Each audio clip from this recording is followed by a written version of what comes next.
Buat yang bertanya-tanya, apa sih itu DeFi? Bagaimana cara kerjanya? Dan bagaimana kita bisa mendapatkan cuan di DeFi? Silahkan nonton video ini, karena di video ini kita akan membahas tentang DeFi. Tapi sebelum itu, perkenalkan nama saya Kevin, dan bagi yang belum tahu, di channel ini kita akan membahas tentang blockchain, mau itu kripto, NFT, DeFi, dan sesuatu yang bisa mendapatkan cuan. Dan di segmen video kali ini, kita akan membahas tentang apa itu DeFi. Dan langsung saja, DeFi merupakan sebuah sistem finansial yang berada di dalam blockchain dan memiliki sifat yang desentral sehingga tidak perlu memerlukan pihak ketiga sebagai perantara. Di dalam DeFi, kalian bisa melakukan apa yang kalian lakukan di bank, seperti minjam-meminjam, mendapatkan bunga dari tabungan, membeli aset trading, dan sebagainya. Tetapi, hal ini bisa dilakukan lebih cepat karena kita tidak memerlukan pihak ketiga sebagai perantaranya. Contohnya, kalian bisa melihat di gambar ini. Jika kalian ingin melakukan transaksi di CeFi atau Centralized Finance, seperti kita ingin mengirim uang ke orang lain, kita perlu melewati bank. Lalu melalui third party app, lalu diberikan ke bank penerima, dan akhirnya sampai ke penerima, yang dimana pihak ketiga inilah yang memvalidasi transaksi. Sedangkan jika kita menggunakan DeFi, pihak ketiga ini akan dihilangkan, dan digantikan oleh smart contract, yang dimana pengiriman uang langsung menuju ke penerima. Yang mantapnya lagi, pada tahun 2020, total value lock yang berada di DeFi hanya sebesar 1 miliar USD. Dan di bulan April 2022 ini, TVL-nya tercatat sebesar 252 miliar USD. Yang berarti dalam waktu 2 tahun, ekosistem DeFi mengalami peningkatan yang sangat pesat. DeFi ini dibangun dari 3 hal penting, yaitu kriptografi, blockchain, dan juga smart contract. Selain itu, ada 5 pilar penting di DeFi. Pilar pertama adalah stablecoin. Tentunya, hal pertama kali yang harus dimiliki oleh sistem finansial adalah mata uang. Mungkin kalian berpikir kenapa tidak menggunakan Bitcoin atau Ethereum saja? Dan jawabannya adalah karena mereka memiliki volatilitas harga yang sangat tinggi. Jika kita ingin membuat sebuah financial system yang dipakai banyak orang, kita memerlukan mata uang yang lebih stabil. Karena hal itu, terbentuklah stablecoin, yang merupakan cryptocurrency yang memiliki nilai 1:1 dengan US dollar. Contohnya, algoritma stablecoin seperti USD dan DAI.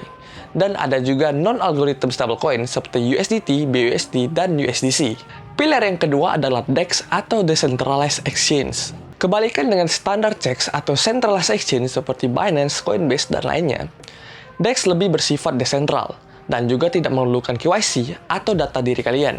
Biasanya, jika kalian melakukan transaksi di DEX, kalian akan membayar fee lebih sedikit dibandingkan kalian bayar di checks. Hal ini terjadi karena checks mendapatkan profit dari fee transaksi. Sedangkan fee yang kita bayarkan di DEX akan dikembalikan lagi ke investor dalam bentuk bunga. Di DEX memberikan kesempatan bagi banyak koin atau token di luar sana untuk bergabung di dalamnya. Contohnya, salah satu checks yaitu Coinbase, yang selama video ini dibuat memiliki 169 koin yang sudah terdaftar.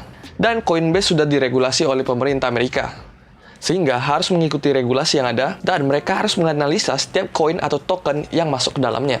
Berbeda dengan DEX seperti PancakeSwap dan Uniswap, mereka memiliki ribuan token di dalamnya, dan mereka tidak diregulasi oleh siapapun.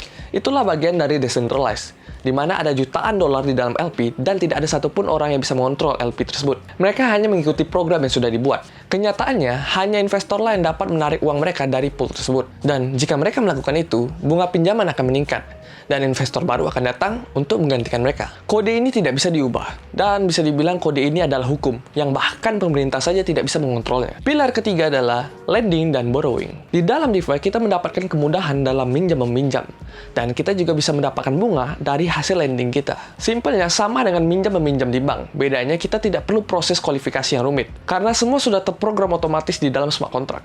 Jika kita ingin meminjam koin atau token, kita harus melakukan apa yang disebut dengan over collateral. Yang dimana jika kita ingin meminjam 100 USD dalam bentuk stablecoin, kita harus menjaminkan aset kita seperti Ethereum yang memiliki value lebih besar daripada 100 dolar. Kita ambil contoh seperti 120 dolar. Hal ini dilakukan karena jika kalian tidak mengembalikan pinjaman kalian, aset yang kalian jaminkan itu dapat dijual. Lalu dananya akan dikembalikan ke lender atau si pemberi pinjaman dan beserta bunganya. Jika kalian ingin mengetahuinya lebih lanjut, silakan nonton video di atas ini.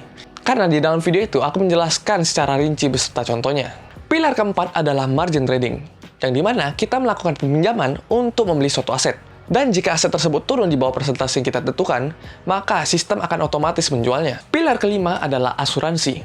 Cara kerjanya sama dengan asuransi tradisional yang kita ketahui. Bedanya, asuransi di DeFi bisa berbentuk code, yang berarti tidak ada perusahaan atau agen di tengahnya.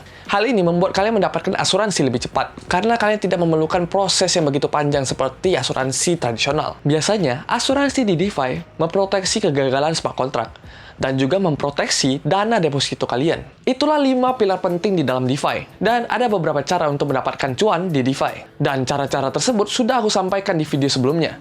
Kalian bisa cek linknya di description di bawah atau di link di atas ini. Semoga dengan video ini kalian sudah mengetahui apa itu DeFi. Dan jika kalian mempunyai pertanyaan, silahkan komen di bawah. Silahkan like dan subscribe video ini jika menganggap video ini sangat membantu. Dan sampai jumpa di video selanjutnya.